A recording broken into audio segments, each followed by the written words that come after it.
இன்னைக்கு தேவையில்லாம ஆர்எஸ் பாரதி குறுக்க வந்துட்டார்.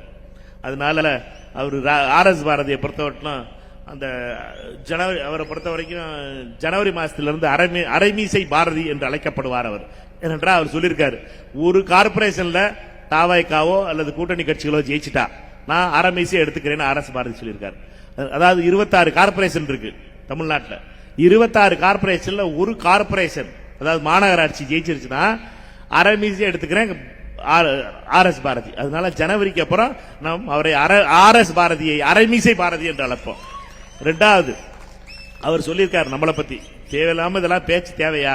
ஏன் நான் பாட்டுக்கு தானே போய்கிட்டு இருந்தேன், நான் தேவையில்லாம இந்த பேச்செல்லாம் தேவை, நான் பாட்டு ஒரு 10 நாளா எதுவுமே பேசல இதெல்லாம் பத்தி. ரவீந்திரநாத் தாகூர் பேரன் நினைப்பான் நம்மளை பத்தி. திரு பாரதி அவர்களே, பேரே உங்களுக்கு தப்பா வச்சிருக்கா, இருந்தாலும் பொறுத்துக்கிறோம் நாங்க, சரியா? ஒரு பாட்டும் பாட தெரியாது, ஒன்னும் பாட தெரியாது, கவிதை எழுத தெரியாது, பேசுறதெல்லாம் வாயை திறந்தாவே வெறும் மெட்ராஸ் சாக்கடை தான் வாசம் வருது. இதை வச்சுக்கிட்டு எந்தெந்த பேச்சு பேசிக்கிட்டு காங்கிரஸ்காரனை பேசுறதுக்கு? ரவீந்திரநாத் தாகூர் பேரன் இல்லைன்னா நான் பெருந்தலைவர் காமராஜருடைய பேரன். நான் பெருந்தலைவர் காமராஜரை முழுமையாக நம்புபவர்.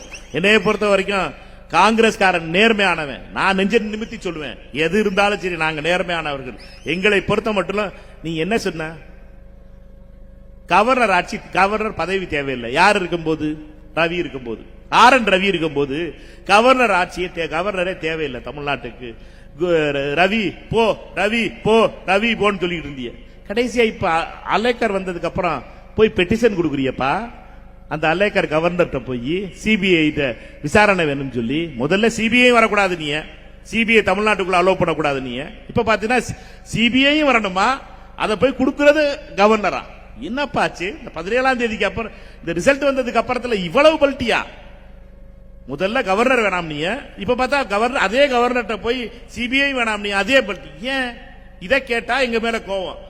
ரவீந்திரநாத் அவருடைய பேரனு பதில் தெரிஞ்சா பதில சொல்லுப்பா பாரதி, பெரிய மனுஷனா இருக்கேன்னு சொல்லி விட்டுட்டு போயிட்டு இருக்க. என்னட்டா உன்னை மட்டும் தெரிஞ்சுக்கிறங்க, உங்களுடைய வார்த்தைகள்ல மரியாதை இருக்கணும். காங்கிரஸ்காரனை பொறுத்த மட்டும் கேட்டுட்டு போறதுக்கு ஒண்ணு, அதெல்லாம் அந்த காலம் மலையேறிடுச்சு.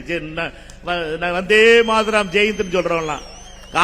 காந்தி இந்திய தேசிய காங்கிரஸ்ல காந்தி எப்படி இருந்தாரோ அதே மாதிரி நேதாஜியும் இருந்த கட்சி தான் அந்த கட்சி.